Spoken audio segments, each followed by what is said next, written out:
expansion in the Middle East and in MENA? My name is Navin. I am the CEO and co-founder of Comtech Gold. Hi, my name is Dhiren. I'm a part of the Masraf Treasury, and we look at what our customer wants to look at in the current environment and the future environment for their usual needs of Treasury. Okay, so I think what we'll do is it's more going to be a panel discussion, pretty informal, guys. So keep it clear. I mean, keep it simple. If you feel free to interrupt if you have any questions, if you need C or UAE being about crypto adoption in the Middle East, right? Probably it's one of the highest around the globe as well. And most of us associate the digital assets with cryptocurrencies, right? Is this the same? What are these digital assets? So just from an introduction perspective, so if you talk from a completely technology perspective, anything that you use cryptographic keys to build any token or an asset or something from a technical perspective is called cryptographic or cryptocurrency. These tokens are available on the blockchain network for anybody to buy and sell. So these are 100% backed token. But when you go to the market, they say, okay, is this Bitcoin? You say, no, this is not Bitcoin. This is trading gold, but in a digital form and using a blockchain technology. So it allows you to overcome the limitation which gold has, that is fungibility, transferability, because to move gold from one place to the other is actually difficult. But do you need to move gold? You don't have to. Gold can sit in one place. It's only the ownership that can move around. So to use that, we use blockchain. But people interchange saying that, okay, this is crypto. Okay.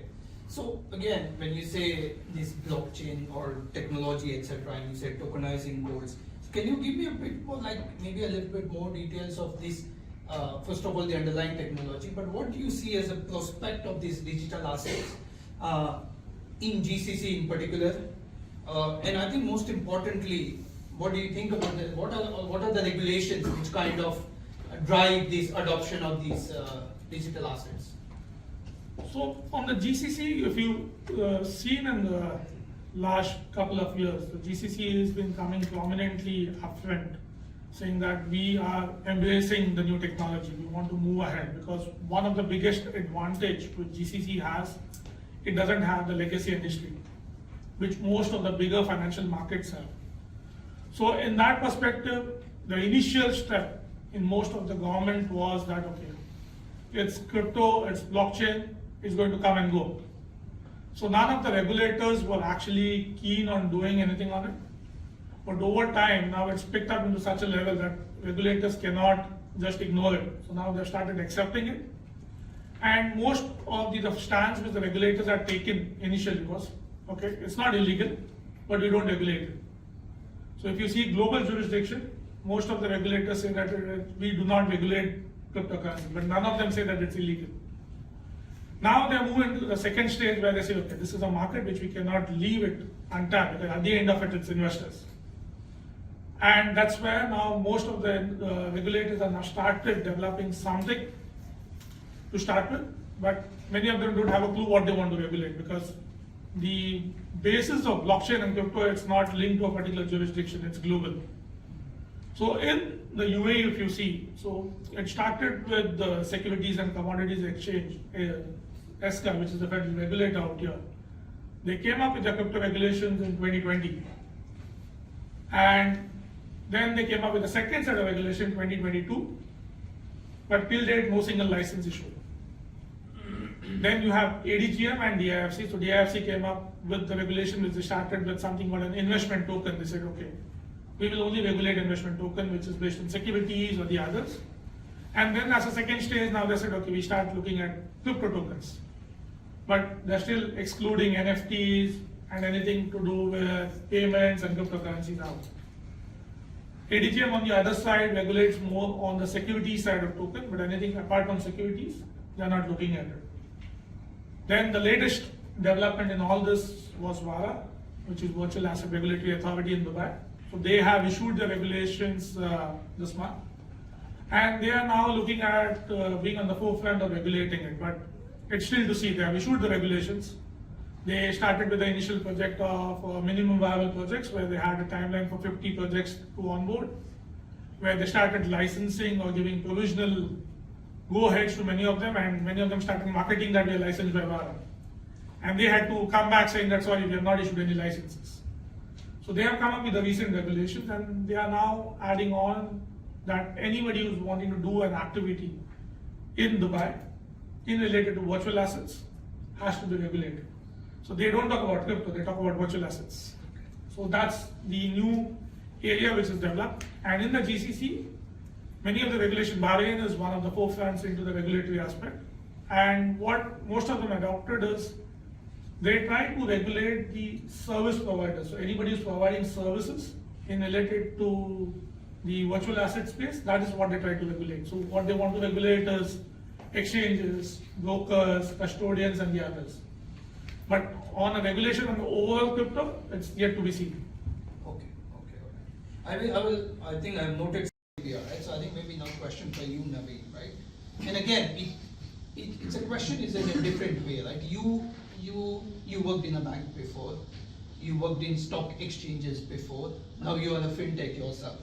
But how do you see some of these smaller banks leveraging fintech ecosystem to achieve maybe quicker ROI and maybe faster time to market? So if you talk from a perspective, is like we had a gentleman who said that importance would come and you can use it as collateral. The banks like using it as collateral. And what is the end usage of it? So we had seen digitalization, automation of securities years ago. So earlier you had paper securities, you had bad deliveries, people stamping securities, people moving in and out. But had it come into the other space, the commodity space, and the others? No, not yet. You have London gold receipts, you have GMCC gold receipts, and the others coming in, but still not to an end in the sense. So now what we are trying to build in is what is the use case for the bank? Because now if some bank has to borrow or lend money and want to collateralize gold, none of the bank wants to do that, because what would I do with the gold? And how do I believe that it's actual gold? Because in gold you can see a lot of stories running around, and many of them are true. So that's where the digitalization comes into picture. So in our case, what we have done is we have digitalized gold. What have we digitalized? We have digitalized standard 1 kg gold bars, which is either LBMA approved or it's Dubai Good Delivery approved.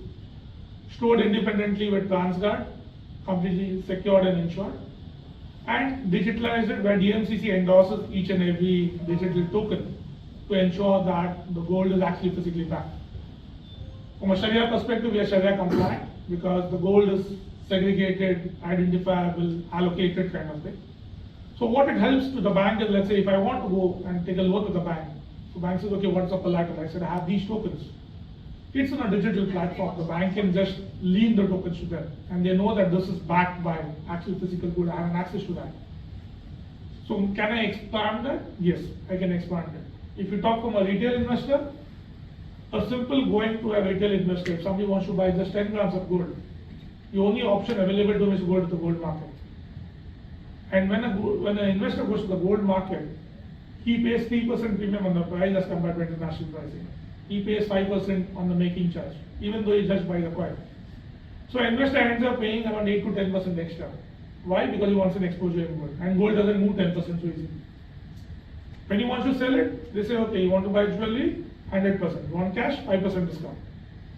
So an entry in and out is a 10 to 15% loss for an investor. But does the investor count that? No, that's admin cost. They say, okay, I bought gold when it was 180 dirhams, now I'm sold at 200 dirhams, I made 10%. But have you actually made? No. So these products, when you digitalize it, when you have the complete traceability, auditability, you can use it in your normal banking and the financial ecosystem. You can easily plug and play. You have the APIs, what everybody talks about. Why should only the big bullion players have access to international markets? Why can't every small bank? So if you see in the UAE, there are only 3 or 4 banks who are major bullion banks. What does the other do? Other has to go to the bullion bank itself, because they don't want to store gold, they don't want to manage gold. It's in a digital form. I don't need to go to anybody. I can still access the market. So it is about bringing the technology to a normal usage for everybody to offer a product to somebody. We are getting requests from banks saying that we want to use it as loyalty points. Because I have credit cards and only I use my loyalty points when I get a message that it's expiring next month. That's when you remember, okay, what do I do out of it? Now imagine you getting gold as rewards for spending your credit cards. So those are various products which are coming up. We have the banks who have come and told us that we want to give bonuses to employees in gold. So salaries are something which they want their normal expenses, but if you can give bonuses in gold, it's an investment which they want to keep, they want to sell. We have requests coming from big financial institutions and big oil and gas companies. They say we want to make payments in gold.